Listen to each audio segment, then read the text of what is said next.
Coach, you're in pretty elite company with Coach Barnes. You two are the only two coaches in NCAA history to have 100+ wins at three power conference schools. Just what does it mean to be listed as one of two with Coach Barnes? He has been incredibly kind to me. I have. There's two coaches that I watch every game they play, every press conference, read every article they're quoted in. Coach is one of them. Obviously, I've known him for a long, long time, and just have immense respect for him. And even in the 7 games that we've played against one another, because of my adoration to him, it's a unique prep only because I follow him, his teams, wherever he coaches year round. And so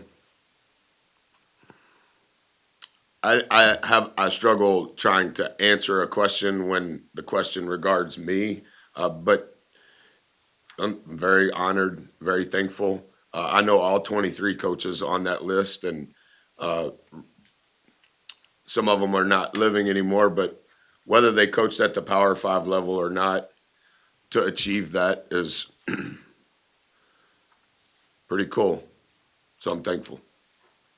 Buzz, you see many similarities between what Tennessee does and what y'all do?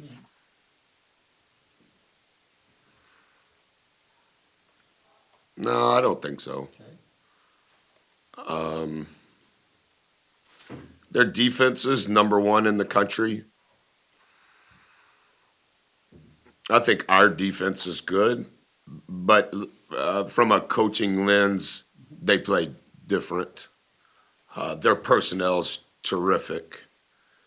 I think number five's in a category of his own on both sides of the ball.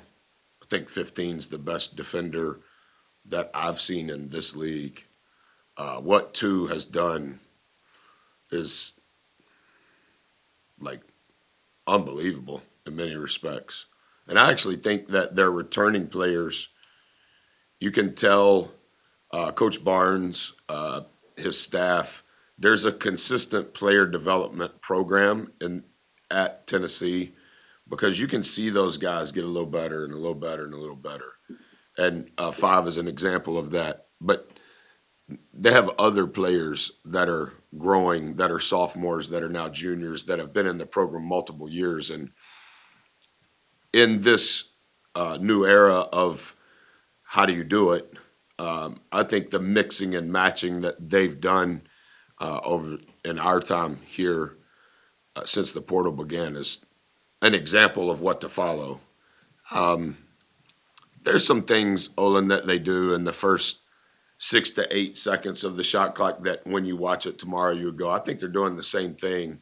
It's kind of what they do after that is different than what we do after that. I think defensively, they're number one in the country at not giving you shots at the rim. We try to protect the rim. It's just in a different manner. Wings per game splits against Tennessee is some of the best of any teams that Oh, really? played. Can you think of a through line, or is there Well, it's something? just a couple of 6 foot and under unbelievable guards running around. Uh, Maybe that's some of it. I didn't know that. He's averaging like 17.4 points. That'd be great. If we can do it one more time, that'd be great.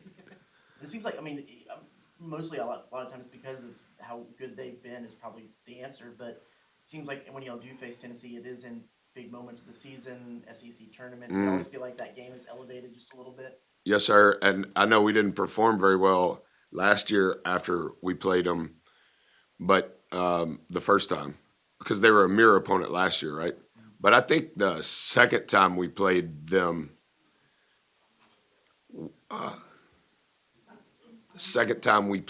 would have been the same game in SEC play. In other words, in my brain, uh, let me see how I can say this a little better.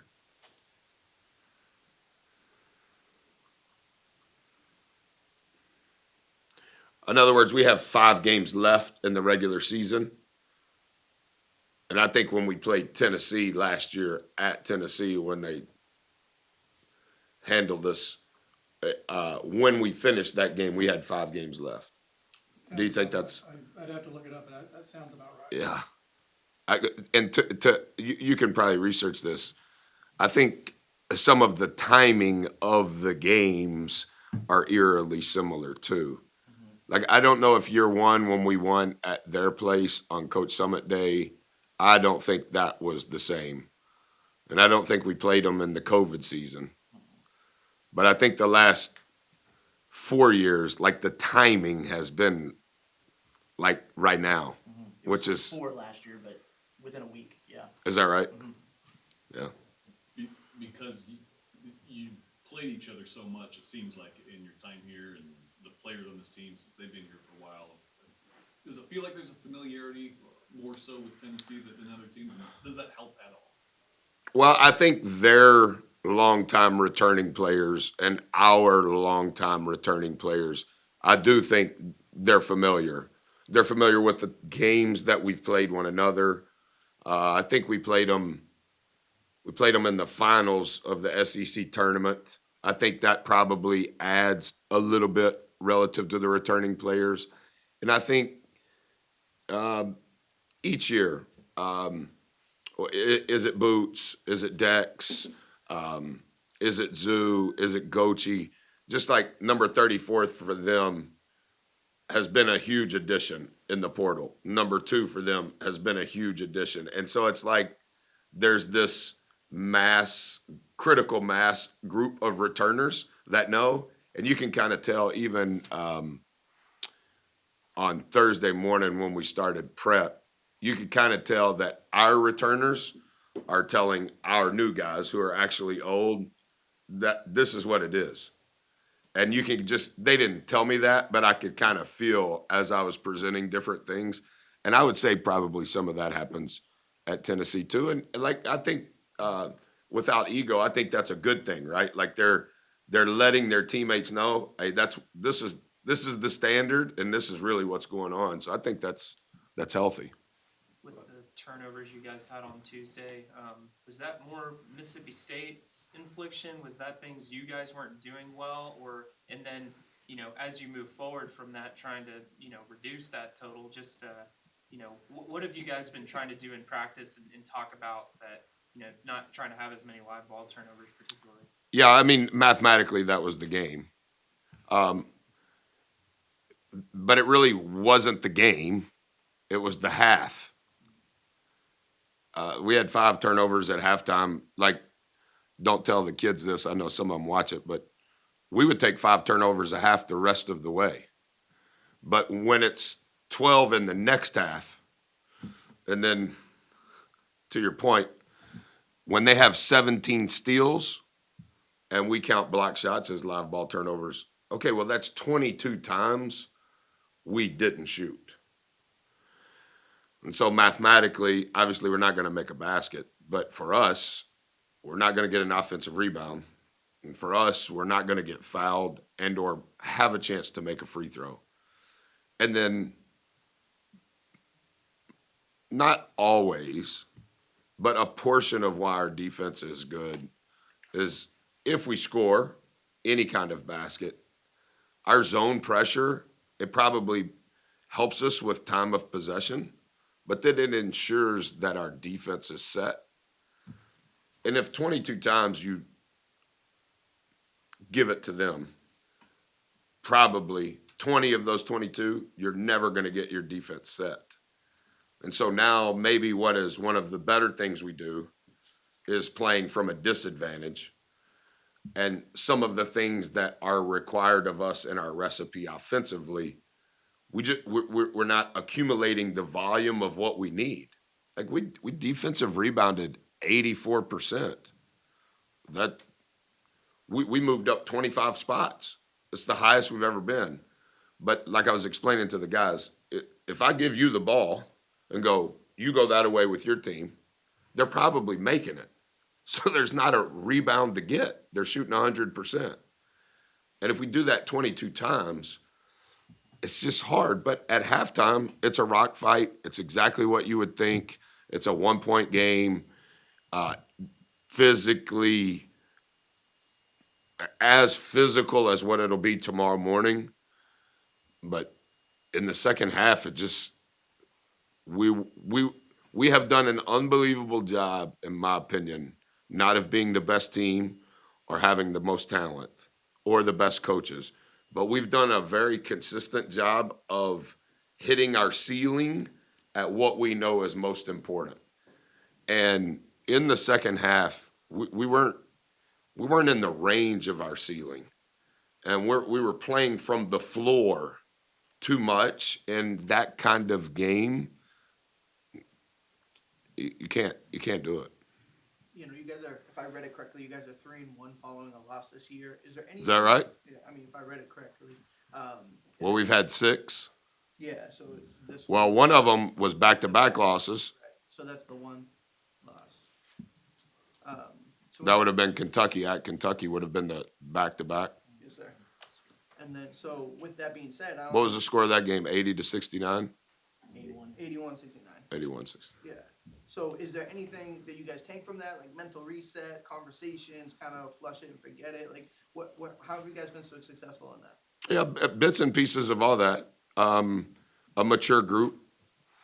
You don't really have time to linger, even when the results are good. Like 3-1's good, but pretty good too when the result is good. Responding in a good way. I just think that this tension is so great. Like, man, I can't believe we turned the ball over 12 times and had 17. Yeah, I know, me too. Yeah, I know, but we better get going because we're playing a top 3 team on Saturday. And so, man, that was fun. We won however many in a row. Yeah, I know, but we better get right because we're playing at Mississippi State, you know? So I think that's part of it. And I also think there's a lot of trust in our group. And so, regardless of position or title or age, everyone is allowed to say what they believe to be the truth. And I don't know if that's counseling or kumbaya sessions or just telling the truth. There's a lot of truth that's told. And I think that probably helps recenter from good and bad things quicker. Buzz, I know it's a little bit of ways, but just the implications of this game from a seeding standpoint with the SEC Yeah. tournament, and standings and tiebreakers and things. Is that even cross your mind at all, or is that, a conversation, motivation point? Yeah, no, I think, just like most players in this day and age, the information is readily available. So it's not like you're keeping a secret. But as it relates to, do we explain all of that? Not really. And I'm not saying that's wrong, and I'm not saying that's right. I think the magnitude of the game, the competition, the level, the exposure, after what transpired on Tuesday, I think 98% of our energy is going in that direction. But whoever Brad asked to come in here today, if you ask them, they would say they know. And I don't know it as well as you do, but I know we're in the mix. With how good of a shot blocking team they are, first, just Yeah. what makes them so effective in that regard, and also what challenges that? How do you even attack that? Well, they are among the top 10 in the country at scoring droughts, like consecutive minutes that teams don't score. Some of that is just because of their on-ball pressure. Some of that is because of their talent. Some of that's because they just take it from you. And then some of that is when you try to think you're going to get a shot. I think they're 8th in the country at block shots. And so some of the same problems that we had on Tuesday, in the second half specifically, we'll have to for sure pass that test tomorrow, because it's going to be a reoccurring thing, not just today, but we'll have to do a lot better than we did on Tuesday. Other than the turnovers. 34 is an elite shot blocker. Other than the turnovers that you talked about being that outlier stat, what do you feel like your guys have to do well tomorrow in order to be successful? I would say, Donna, that would be the first thing, right? We just can't give it straight up to them. For easy math, like we need to shoot more balls than the opponent. I think that's kind of part of our recipe. And we count balls as field goal attempts, but also free throw attempts. And in the outlier stat, sometimes there's an outlier stat, Zoo at Oklahoma. That's a good outlier stat. 4 at South Carolina. That was an outlier stat. You want to limit as many outlier stats as you can, good or bad, and just play down the middle. And shooting more balls is very prevalent to our recipe. It means we play with a low turnover rate, most likely. It means that we play with a high offensive rebound percentage, most likely. It could mean we created turnovers defensively, and we're okay with it. We do a pretty good job of that. And then it could be that we only gave them one shot. We didn't give them multiple shots. And so all of those things are correlated, but I would say this no matter who we were playing or where we were playing, but based on what I've studied with Tennessee and what makes them so successful, who shoots more balls? And then another detail, it's a dead ball. So during a dead ball in basketball, you're either shooting a free throw or the opponent shooting a free throw. It's either out of bounds offense or out of bounds defense, or you're coming out of a timeout. And I think our dead ball special teams has to be very good. You excited for another 11 o'clock? I would play at 11 every day. I have always woke up early because I'm from the country, but yes, sir. We can play the tournament, whichever game we're in versus whoever. I'm for it. Good to see CJ be able to kind of get. Hey, I thought he was like, I don't know if I should say it publicly. He was like a sniper at first half. Like, oh, that helps us. And it wasn't as if they didn't know who CJ was, but that sure does help our team, you know.